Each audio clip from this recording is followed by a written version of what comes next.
ညဘက်မိသားစုဝင်တွေညစာစားနေစဉ်မိုးပေါ်မျက်နှာကျက်စီကနေပြင်းထန်တဲ့ထုရိုက်တန်ကြီးရုတ်တရက်ထွက်ပေါ်လာခဲ့ပါတယ်။ဒါပေမဲ့မိသားစုဝင်တွေကတော့ဘာတမ်းမှမကြားရသလိုမျိုးပြုမှုနေကြစလို့ကျဲရဲ့အကူဆိုရင်ကျန်နာကြမှားတာဖြစ်လိမ့်မယ်လို့တောင်ပြောလိုက်ပါသေးတယ်မဟုတ်ဘူးလေညင်တူတူကြီးနိုတန်ကြီးမဟုတ်ဘူးလားဟုကျက်မေးလိုက်မိသည်ဒါကြောင့်ကျက်တယောက်အလွန်ဇွေးဇွာဖြစ်သွားခဲ့ပေမဲ့စမ်းကြဲတဲ့ဖြစ်ရက်တွေကတော့စက်တိုက်ဆိုသလိုဖြစ်ပေါ်နေခဲ့ပါတယ်။နောက်တစ်နေ့ကျက်အစားစားနေတော့30နှစ်ကျော်လုံး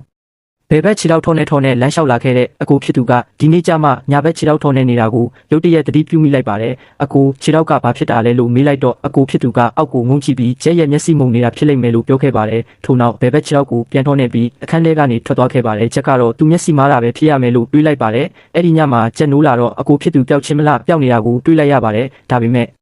နောက်တနေ့မနက်မှာတော့အကူဖြစ်သူကဘာမှမဖြစ်ခဲ့သလိုအဲကန်းကတင်ပေါ်မှာပြန်ရောက်နေခဲ့ပါတယ်မိသားစုရဲ့ထူးဆန်းတဲ့အမှုချင်းတွေတစ်ခုပြီးတစ်ခုဖြစ်ပေါ်နေတာကကျက်အတွက်ကြီးမားတဲ့ဝန်ထုတ်ဝန်ပိုးဖြစ်လာခဲ့ပါတယ်သူအမှန်တရားကိုစုံစမ်းဖို့ဆုံးဖြတ်လိုက်ပါတယ်ညစာစားပြီးနောက်အားလုံးကိုစာချက်ဆရာရှိတယ်လို့ပြောလိုက်ပါတယ်တကောင်ရအချိန်ရောက်တဲ့အခါသူစာကြည့်စပွဲပေါ်မောက်ရက်ဆောင်ပြီးအိပ်ပျော်ချင်အောင်ဆောင်နေခဲ့ပါတယ်အဲ့ဒီအချိန်မှာပဲအကူဖြစ်သူကသူဤနောက်ဘက်ကနေတိတ်တဆိတ်ကပ်လာပြီးစာကြ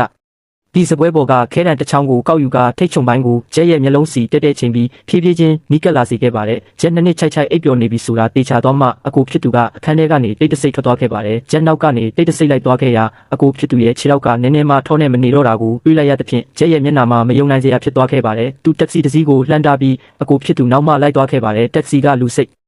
ညံတော့လမ်းကြိုလမ်းကြားထဲမှာရက်လိုက်ပြီးအမျိုးသားနှစ်ဦးကအကူဖြစ်သူကိုဥညွတ်နှုတ်ဆက်နေတာကိုကျက်မြင်တွေးလိုက်ရပါတယ်တေချာကြည့်လိုက်မှထိုမျိုးသားနှစ်ဦးမှာလွန်ခဲ့သောရက်ပိုင်းကသူတို့မိသားစုအတွက်အမှုလိုက်ပေးခဲ့သည့်ရဲအရာရှိနှစ်ဦးဖြစ်နေသည်ကိုသတိပြုမိလိုက်သဖြင့်ကျက်မှာထိတ်လန့်တုန်လှုပ်သွားခဲ့ပါတယ်ဒီလူကတကယ်ပဲသူ့အကိုဟုတ်ရဲ့လားဟုကျက်မတွေးပဲမနေနိုင်တော့ပေလွန်ခဲ့သောတစ်လကသူတို့မိသားစုဒီအိမ်သို့စတင်ပြောင်းရွှေ့လာစဉ်ကပင်ကျက်သည်ဒီလိုခိုက်တဲ့မျိုးအရင်ကဖြစ်ဘူးသလိုစမ်းကြဲသောယဉ်နှိမှုကိုခံစားခဲ့ရပူပါသည်အိမ်ရှင်ဖြစ်သူကတော့အဆင်ဒုတိယထက်အရှိတ်ဆုံးကအခန်းကိုဘလို့အကြောင်းနဲ့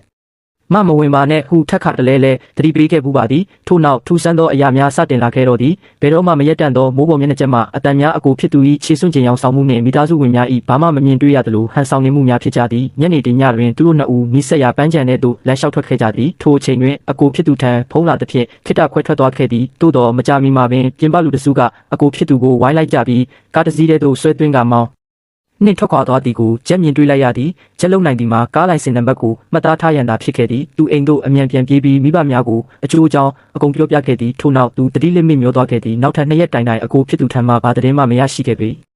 ရဲများကစုံစမ်းစစ်ဆေးသည့်အခါတွင်လည်းချက်ပြောပြသည့်ပင်ကားမျိုးမရှိကြောင်းပြောဆိုခဲ့ကြသည်ထိုအချိန်မှစ၍ကျက်သည်လက်တွေ့ကဘာနှင့်ကင်းကွာလာခဲ့သည်အပေါ်ထက်အခန်းမှထွက်ပေါ်လာသောအတန်များသည်ပုံမခက်စိတ်ဖြစ်လာခဲ့သည်အိမ်ထဲတွင်ဖြစ်ပျက်နေသမျှထူးဆန်းသည့်အရာအလုံးသည်ထိုအခန်းနှင့်ဆက်ဆက်နေသည်ဟုသူခံစားခဲ့ရသည်ကျက်သည်အဆုံးမရှိသောအိမ်မက်ဆိုးများ၏နှိပ်စက်မှုကိုခံခဲ့ရသည်18ရက်ကုန်လွန်သွားခဲ့သည်